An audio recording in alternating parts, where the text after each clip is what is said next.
In this video, we will learn about distillation, an experimental technique that's used to separate and purify liquids. We'll learn how this technique works, how to set up distillation experiments, and some common ways distillation is used in the chemistry lab and in industry. Distillation is a technique that's used to separate liquids by their boiling point. Say, for example, that we had a mixture of water and ethanol. As we know, water's boiling point is 100 degrees Celsius, and ethanol's is a bit lower at 78 degrees Celsius. If we heat this mixture, eventually it will come to a boil. Recall that boiling is the process of a substance turning from a liquid to a gas. If we could look at this process at the atomic level, what we would see is that as we heat the liquid, some of the molecules of the liquid gain enough energy to escape the liquid and turn into a gas.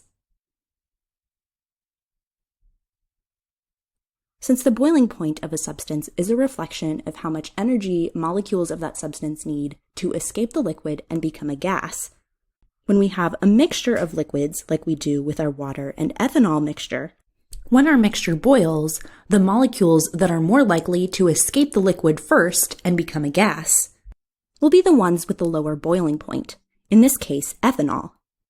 This is how distillation is able to separate liquids by their boiling point. The component of our mixture with the lowest boiling point will become a gas first, and therefore will be able to separate it from the rest of the components in our mixture. So this is the theory behind distillation experiments. Now let's see how we might go about setting a distillation experiment up. In this video, we'll look at two experimental setups for distillation. The first is simple distillation, and the second will be fractional distillation. Simple distillation works best when the components of our mixture have large differences in their boiling points, on the order of about 50 degrees Celsius or greater. It's also good for purifying a liquid that has a solid dissolved in it. This is, for example, how we create distilled water. We're able to obtain pure H2O without any of the salts and minerals that normal tap water has in it. The experimental setup for distillation has quite a few pieces of glassware, so let's go through them all piece by piece. The first piece of glassware is a distillation flask. This will contain the sample that we want to distill, as well as some boiling chips, so that the sample will boil calmly and there won't be any violent eruption of bubbles. The next piece of glassware is a three-way adapter. On one end of the adapter, we'll have a thermometer and a stopper to hold the thermometer in place. And on the other end of the adapter, we'll attach a piece of glassware called a condenser that looks like a long glass tube with a smaller glass tube inside of it. On the other end of the condenser, we'll attach another adapter. And then we have our final piece of glassware, another flask that we'll use to collect our sample once it's finished distilling. Once all that's set up, we'll attach two rubber hoses to the condenser, one where water is flowing into the condenser and the other where water is flowing out of the condenser. This will circulate cool water inside the condenser, so when the vapor we're distilling reaches the condenser, it will condense back into a liquid so that we can collect it. Finally, we'll need a heat source. For distillation experiments, this is typically a sand bath, an oil bath, or a heat gun. It's not very common to use Bunsen burners in distillation experiments because we're often distilling organic liquids that are quite flammable. When we're ready to begin distilling, we can turn on the heat source. After a while, our sample will come to a boil. We might see some vapor condensing around the sides of the distillation flask, but we won't see an increase in temperature yet. This is because the thermometer is not measuring the solution temperature during this experiment. It's going to be measuring the temperature of the vapor that reaches the thermometer, which is why we've positioned the thermometer bulb near the condenser. As the solution continues to boil, we'll see condensation creep up the sides of the adapter, which will cause the temperature to increase. Then we'll start to see liquid condensing inside the condenser, which will eventually fall into the collecting flask. We want to make sure that we record the temperature range where we see drops falling into the collection flask, since this will be the boiling point of the liquid that we're collecting. We'll also want to monitor the rate that we're collecting our liquid. If we're collecting too fast, that means that we're not going to get good separation. A speed of about 1 drop per second is appropriate. We can stop distilling when we observe a change in temperature. A temperature decrease would indicate that we've finished distilling the component that we were collecting, and vapor is no longer reaching the thermometer. A temperature increase would indicate that we've started collecting the next component of the mixture that has a higher boiling point. We'll also want to stop distilling if the level of our liquid gets too low, since boiling dry can cause dangerous side reactions to occur. The next setup we'll look at is fractional distillation. Fractional distillation is capable of separating components in a mixture that have boiling points that are closer together. For example, fractional distillation could be used to separate the mixture of ethanol and water that we discussed at the beginning of the video. The setup for fractional distillation is identical to the setup that we saw for simple distillation. The only difference is the presence of an additional piece of glassware called a fractionating column. This column can be a glass tube with some bumps in it, or it can be packed with glass beads, or steel wool. But what the column's packed with isn't so important. What is important is that packing the column increases the surface area. So when our solution boils, the increased surface area inside the fractionating column has the effect of causing the vapor to recondense inside the column. The fact that the vapor recondenses is why fractional distillation has better separation than simple distillation does. After our vapor recondenses, it will be easier for the components of our mixture that have lower boiling points to turn back into a vapor, and then be collected in the collection flask. Because fractional distillation is better at separating components of a mixture, it's often used to separate out more than one component. Each component that's separated is called a fraction. We can tell when we're collecting a new fraction by closely monitoring the thermometer during the experiment. When we finish distilling a fraction or component, we should see the temperature decrease when the vapor of that component stops reaching the thermometer, and then the temperature will increase when we start collecting a new fraction or component that has a higher boiling point. But we won't always see a temperature decrease before the temperature increases, so we should be very observant of the temperature during the course of the experiment. Fractional distillation is used all the time in chemistry labs before and after experiments are performed. It can be used to create pure reagents, and it can be used to obtain a desired product, separating it out from the solvent that the reaction was performed in. But fractional distillation is also used all the time in industry. Let's take a look at a few examples. An extremely common use of fractional distillation in industry is in the separation of crude oil. Crude oil is composed of a mixture of different hydrocarbons, which are compounds that contain both hydrogen and carbon. We can separate this mixture of hydrocarbons into the different kinds of hydrocarbons that make it up, obtaining things like gasoline, diesel, kerosene, lubricants, and many other chemicals. Fractional distillation can also be used to separate air into pure oxygen and nitrogen gases. To accomplish this, air is first compressed into a liquid, and then all the other gases and impurities are filtered out. Then what you end up with is a mixture of liquid oxygen and liquid nitrogen. This mixture is then pumped into a tank.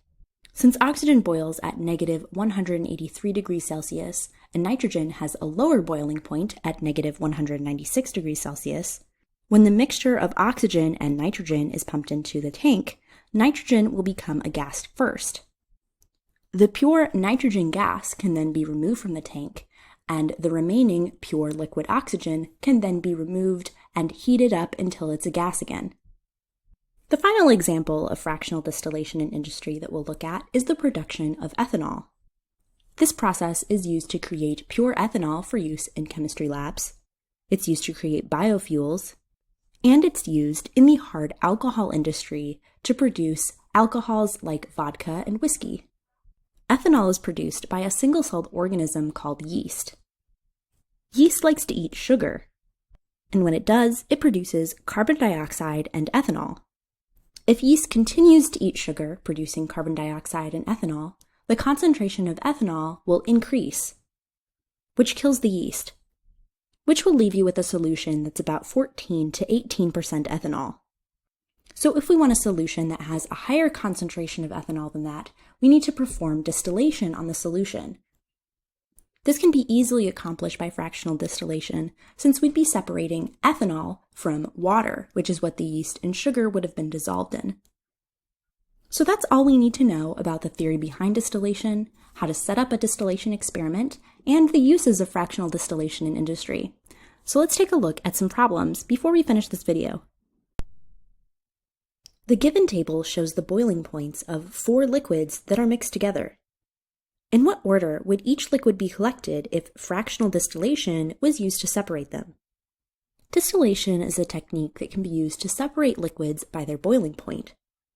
Fractional distillation in particular is great at separating liquids whose boiling points are somewhat close together, like we see in this problem.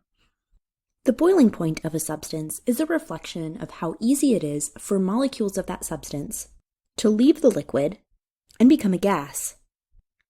That means that the liquids in our mixture will be collected in order of increasing boiling point, since the liquids that have a lower boiling point are more likely to become a gas first. So that means to answer this part of the problem, we simply need to put our liquids in order of increasing boiling point. The lowest boiling point of our list is 65 degrees Celsius, which corresponds to methanol. The next lowest is 77 degrees Celsius, which corresponds to ethyl ethanoate. Next is 98 degrees Celsius, which is the boiling point of 2-butanol. And then our highest boiling point is 118 degrees Celsius, the boiling point of ethanoic acid. So if we distill this mixture of liquids, the order that we collect them in would be methanol, ethyl ethanoate, 2-butanol, and finally ethanoic acid. Ethanol has a boiling point of 78 degrees Celsius. Why would fractional distillation not separate ethanol from the mixture? Though fractional distillation is quite good at separating a mixture of liquids whose boiling points are close together, it's not perfect.